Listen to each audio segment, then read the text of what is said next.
Gente, o meu grupo é composto por mim, Graziane, pela Isabela, pelo Gustavo e pela Bianca. Nós vamos falar sobre a imunidade dos micro-organismos.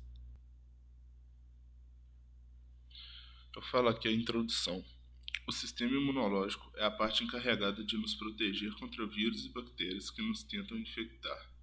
Ele é formado por diversas células e cada uma delas também exerce funções específicas. As células constituem o sistema imune, são chamadas de células brancas, glóbulos brancos ou leucócitos. Os agentes infecciosos extracelulares podem se replicar na circulação, no lumen das vias respiratórias e intestinal. O principal mecanismo da imunidade inata utilizada para eliminar esse tipo de patógeno é a fagocitose. As principais células fagocitárias são os macrófagos, neutrófilos e células dendríticas. Essas células reconhecem os padrões moleculares dos patógenos através de seus receptores. Após o reconhecimento, os patógenos são internalizados, formando o fagossomo, que, por sua vez, se funde ao lisossomo, formando o fagolisossomo. Nas respostas imunes adaptativas, a imunidade humoral é o principal mecanismo para a eliminação de patógenos extracelulares. Patógenos intracelulares obrigatórios são capazes de crescer, se reproduzir e causar doenças apenas dentro das células do hospedeiro. A principal resposta imunológica protetora contra bactérias intracelulares é o recrutamento e ativação de fagócitos mediados por células T. As células TH1 promovem a imunidade mediada por células via células T citotóxicas e macrófagos. Aqueles indivíduos com deficiência na imunidade mediada por células são mais suscetíveis a infecções por bactérias intracelulares. Para a erradicação da infecção, as células infectadas devem ser destruídas pelos CTLs. A ativação dos macrófagos, que ocorre em resposta aos micro-organismos intracelulares, é capaz de causar lesão tecidual. Devido à evolução das bactérias intracelulares para resistir à destruição dentro dos fagócitos, elas muitas vezes persistem por longos períodos no organismo.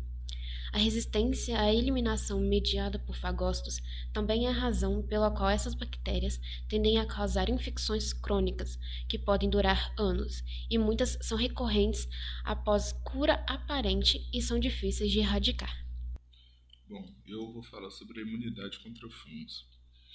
A resposta imune contra fungos envolve neutrófilos e macrófagos, os principais mediadores da imunidade inata.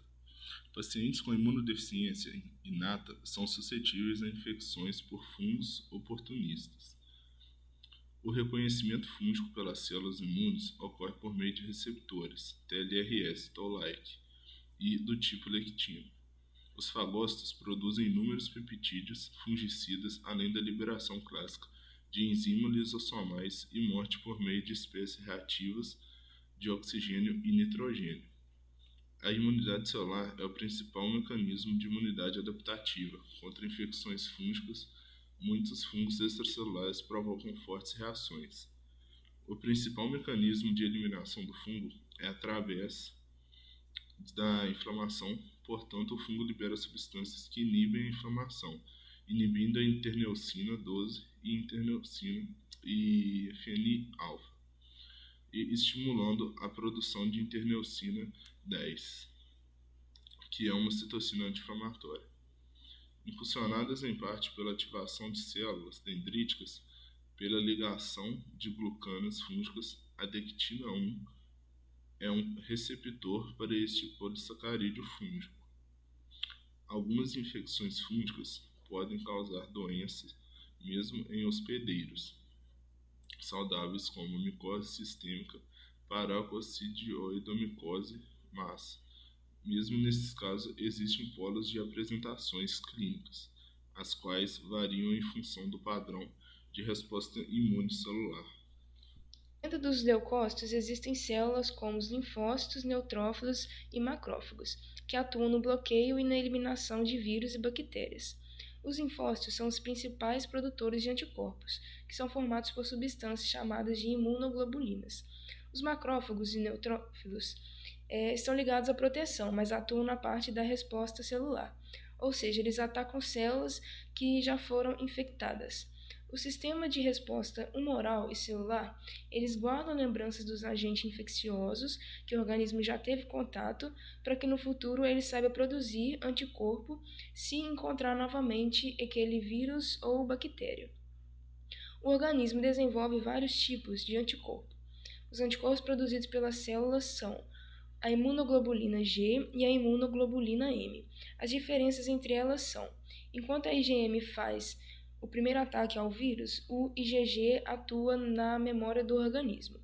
O IgM combate o vírus assim que ele aparece, diferente do IgG, que vai agir quando o vírus se manifestar no futuro.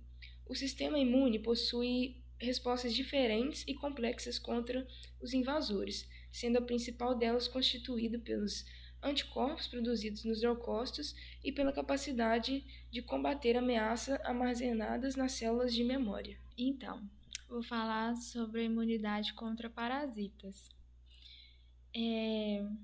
Para que uma infecção desenvolva em um indivíduo, são necessárias completas interações entre o micro-organismo e o hospedeiro, como, por exemplo, a entrada de patógenos, a invasão e colonização dos tecidos, o escape do sistema imune, a lesão intertecidual.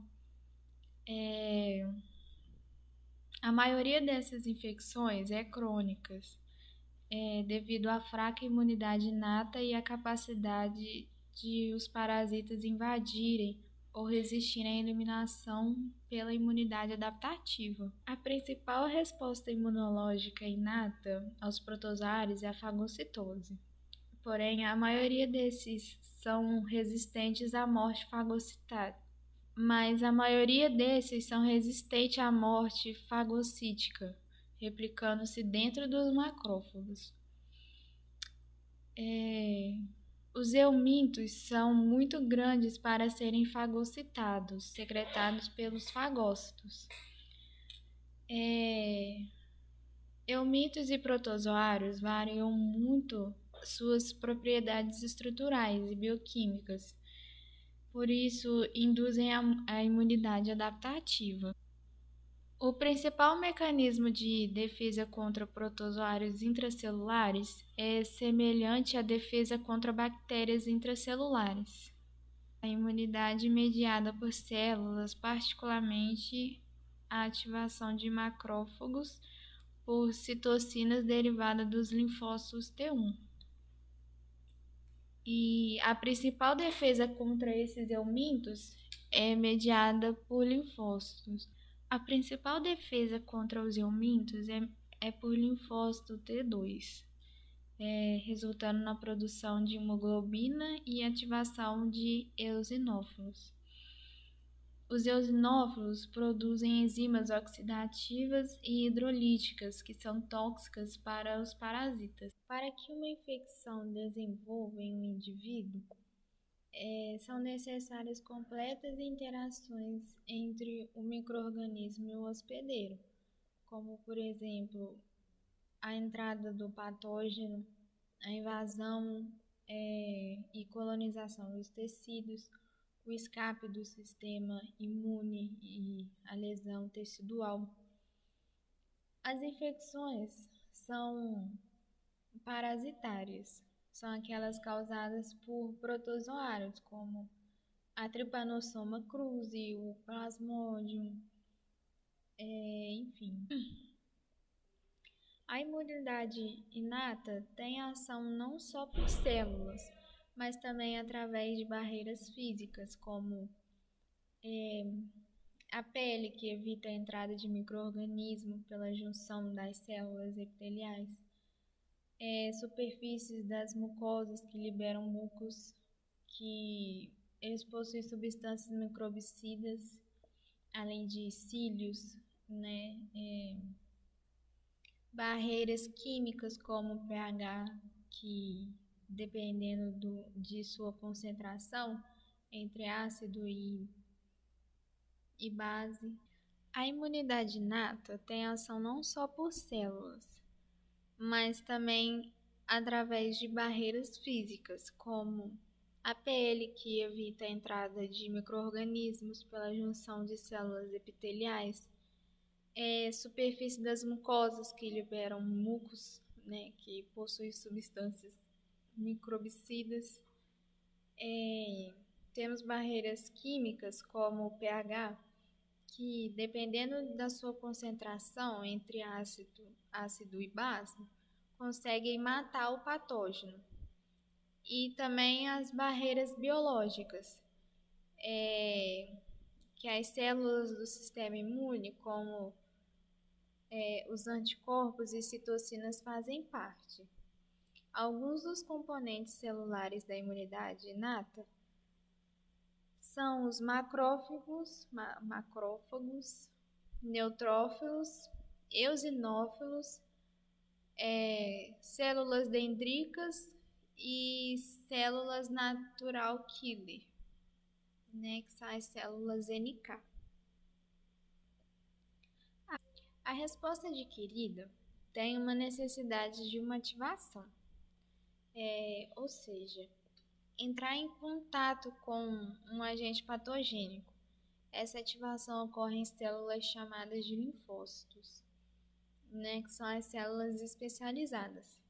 Sua característica é a especificidade, né, reconhecimento diversificado, memória, entre outros. Os mecanismos de defesa dados pelos linfócitos T age contra patógenos intracelulares de células fagocíticas ou não fagocíticas, como macrófagos e eritrócitos. Os linfócitos B têm como característica a produção de anticorpos pós-contato com antígenos, criando memória. Além dos linfócitos, existem também as células apresentadoras de antígeno, que apresentam antígeno por via molécula de complexo e de histocompatibilidade para os linfócitos T. Eumintos e protozoários variam muito suas propriedades estruturais e bioquímicas e ciclos de vida, por isso induzem a imunidade adaptativa. A respeito da imunidade inata, ela tem ação não só por células, mas também através de barreiras físicas, como a pele, que evita a entrada de micro-organismos pela junção das células epiteliais, né? Estratégias para o desenvolvimento de vacinas. A vacinação é um excelente meio de prevenção de infecções, pois estimula a elevada produção de anticorpos. O princípio fundamental da vacinação é administrar uma forma morta ou atenuada de um agente infeccioso que não cause a doença, mas que forneça uma proteção contra a infecção pelo micro-organismo. As melhores vacinas são aquelas que estimulam o desenvolvimento dos plasmócitos de longa vida, que produzem anticorpos de alta afinidade. A maioria das vacinas que são utilizadas atualmente trabalham induzindo a imunidade humoral. A grande vantagem das vacinas microbianas atenuadas é que elas provocam toda a resposta imunológica inata e adaptativa, sendo a maneira ideal de induzir a imunidade de proteção. Contudo, as vacinas bacterianas usadas atualmente, em geral, induzem uma proteção limitada e têm eficácia por curtos períodos. As vacinas virais atenuadas são mais eficazes. Tais vacinas induzem a imunidade específica duradoura, de modo que a imunização de crianças é válida ao longo da vida. Neste caso, a segurança torna-se um empecilho contra a vacinação viral, visto que, em alguns casos, o vírus é reativado, o que pode levar à doença. Nessa situação, pode ser revertida com a utilização de vírus mortos. Um dos objetivos das vacinas é introduzir os genes que codificam antígenos microbianos em um vírus não citopático. A vantagem deste tipo de vacina viral, assim como as demais, é que elas induzem completamente as respostas imunes. Todavia, o problema com o vírus recombinante é que os vírus podem atacar as células hospedeiras, limitando o uso de vetores virais em vacinas. Um método interessante de vacinação foi desenvolvido com base em uma observação inesperada: a inoculação de um plasmídio que contém o DNA codifica um antígeno e leva as respostas imunes, humoral e celular. No entanto, as vacinas de DNA não têm sido tão eficazes quanto o esperado em ensaios clínicos, e os fatores que determinam a eficácia dessas vacinas, especialmente os humanos, ainda não estão completamente definidos. A iniciação de respostas imunológicas necessita que os antígenos sejam aplicados com adjuvantes, os quais provocam resposta imune inata. No entanto, estes adjuvantes causam inflamação local grave, o que impede sua aplicação em humanos. Por fim, a imunidade passiva também confere proteção ao organismo, porém, é mais utilizada no tratamento rápido de doenças, ao contrário das vacinas. A imunização passiva não desperta memória imunológica, ou seja, o indivíduo não estará protegido em uma próxima exposição ao patógeno. Em geral, a vacina tem como principal função gerar imunidade, contribuindo diretamente para o controle e eliminação de doenças provocadas por agentes patógenos, principalmente por vírus e bactérias, as quais ainda são mais utilizadas atualmente. Quando a pessoa é vacinada, seu organismo detecta a substância da vacina e produz uma defesa conhecida como anticorpos. Esses anticorpos permanecem no organismo e evitam que a doença ocorra no futuro. Ou seja, a pessoa desenvolve imunidade contra a doença que foi vacinada. As vacinas de vetores virais se baseiam precisamente na capacidade dos vírus de entrar nas células e utilizar a maquinária celular. No entanto, a tecnologia do vetor viral emprega uma versão modificada do vírus que, na grande maioria dos casos, impede a ação do patógeno sem causar a doença. As vacinas virais podem ser atenuadas ou recombinantes. São exemplos de vacinas atenuadas para febre amarela, varicela, rotavírus, tríplice viral e tetravalente viral. Vetores virais recombinantes são constituídos por vírus não patogênicos, que são capazes de produzir antígenos de outros patógenos quando inoculados em indivíduos vacinados. Exemplos de vetores recombinantes desenvolvidos nos últimos anos são o adenovírus, a influenza e o SARS-CoV, que são capazes de produzir antígenos de outros patógenos quando inoculados em indivíduos vacinados. Como todas as vacinas, as bacterianas buscam induzir no ser humano ou nos animais uma resposta protetora, duradoura e que também possa diminuir a circulação do patógeno-alvo nas populações vacinadas. Dependendo da vacina e do alvo da vacinação, isso pode se traduzir em um repertório específico de anticorpos, que impedem a instalação da doença ou a presença de células específicas que respondem rapidamente contra as infecções. Como exemplos de vacinas bacterianas, podemos citar aquelas que são utilizadas para tratar tuberculose, difteria, tétano, meningite e outras.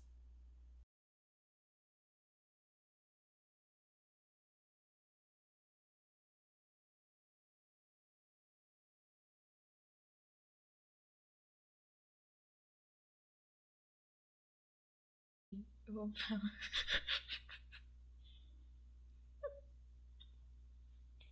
Ai, eu não vou conseguir, não. Eu vou...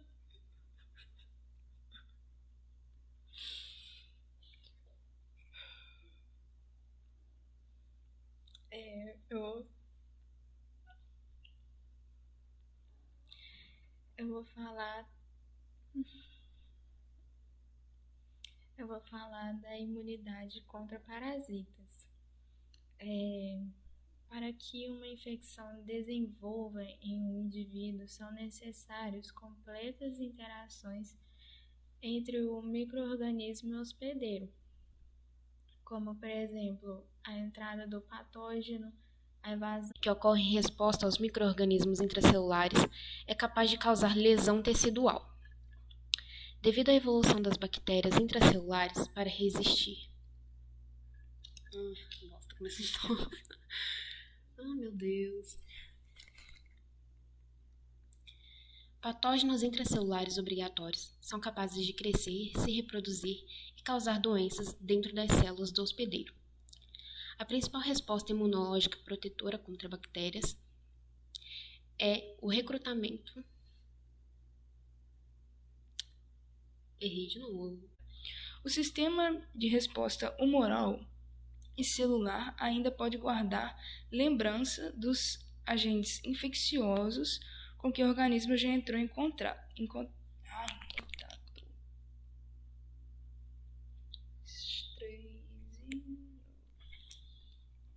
Um, dois, três e... Feliz aniversário, Maurício! Ótimo!